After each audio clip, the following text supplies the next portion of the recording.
Yon mga katalbog, birthday nga po ng aking pamangkin ngayon na si TJ. So yun, bumili nga ako ng pahabol na tampulots dyan. Yan. Bumili ako ng seafoods yan. Mayroong tayong sugpo at saka pusit na malalaki. Bumili na rin ako ng mga rekado. Ayan o. Ang dami ng pusit. Ang dami rin ng sugpo. Lalaki. Ayan. Ito nyo guys. Ayan, lilinisin ko lang yan. Tapos hihiwa-hiwain ko. Isang luto na lang gagawin ko kasi para maglisan lang. Ayan, meron na rin yung mga rekado yan. Kompleto sekados yan. Ayan, isang buong butter.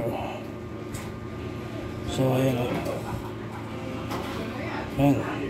Yun, nahiwa ko na nga lahat siya. Nakakuha ko, hinuhugasan ko. Natutulungan ko na ng tubig yan. Para mawalis yung maigi yung lansa niya. Ayan o. Kumain ng tubig lang kasi nahugasan na yan. Tapos nahiwa ko na nga rin itong mga rekado niya. Itong sibuyas, luya, at saka siyempre may sili at bawang. Ayan o. At may siling labuyo rin. May iba pa yung siling panigang. Konti lang anghang kasi ayaw nila ng maanghang. So ayun, gigisa na nga natin itong bawang. Ayan, gigisa natin maiging bawang. Susunod natin dyan yung luya. Ayan, luya.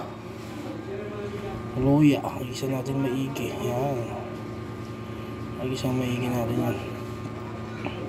Kita nyo naman kung paano paggisa niya ng mga katalbog. Pag gisang-gisang maigi, lalagyan natin ng sibuyas yan. Yung matitira, lalagyan natin doon sa sarsa niya. Manghahalo natin sa kanya. Ayan, nilagyan ko na nga rin ng sibuyas. Para perfect na siya. Ayan, lutuin lang natin maigi ang mga yan. Medyo toasted natin para masarap siya. Ayan, sarap nito.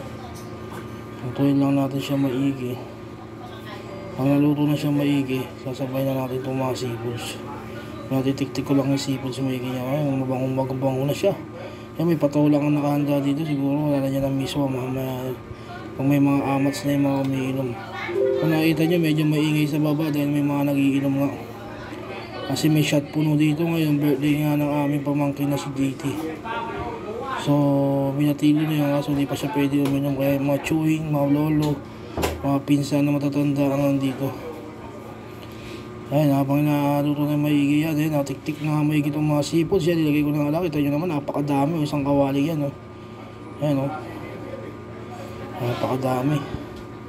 Ayan, gigisa lang po natin maigi yan para matanggal yung lansa yan. Isa na lang isa yung maigi. Uy, natatapon po. Pag isang-isang maigi yan, mga katalbog, lalagyan natin ng Sprite. Lalagyan natin ng paminta, asin, tsaka konting pampalasa, yung sarap na magic yan. Hanggang pakukuloyin natin yan, lalagay na natin yung mais. Yan, yun naman guys, no? Gigisayin natin maigi yan. Tapos niready ko na itong kawali. Ayan, o. Niready ko na rin itong kawali. Sinulutuin ko na rin yung salsa niya. Ayan, o. Ayan, nalaglag pa nga. Nalaglag pa yung Sprite, sumingaw pa, kita nyo naman. Ayan. Tapos ready pa rin siya. Gigisa lang natin maigi. Open na rin yung isang ano. Ayan, medyo yung mabungay kami. Talasigan nga ng mantika yung likod ng camera. Tapos ito na nga yung pang sauce niya. Hinala ko na isang buong butter dyan. Hintay lang natin matunaw yan. Tapos lalagay natin lahat yan. Yung sibuyas, bawang, sili. Lalagay natin yan. Tunawin lang natin maigi yan. Kung natunaw na maigi, lalagay natin yan. Lalagay natin dalawang oyster sauce na malaki yan. Ketchup. Ayan, kita nyo naman, oh. Sarap na magic, saka paminta. Ayan, ngayon na yung sarsa niya. I-set aside lang natin yan. Mamaya natin ulit sisindihan. Saka natin lalagay itong seafoods na to. Pag natuyot na to, lalagay natin dyan. So mamaya, ready na to. Ayan, kita nyo naman. Ang ganda na pagkaluto ng seafoods natin, mga katalbog. Ayan, kita nyo naman. Kita nyo naman, ayan, oh. Almost ready na itong mga yan. Tayo na natin matuyo yan. Tapos ilalagay na natin siya dito. Sinindihan ko na nga ng konti itong ano. Tapos ayun na nga, oh, yan, oh, hinalo ko maigi dyan sa sarsa niya hanggang matuyo ng matuyo.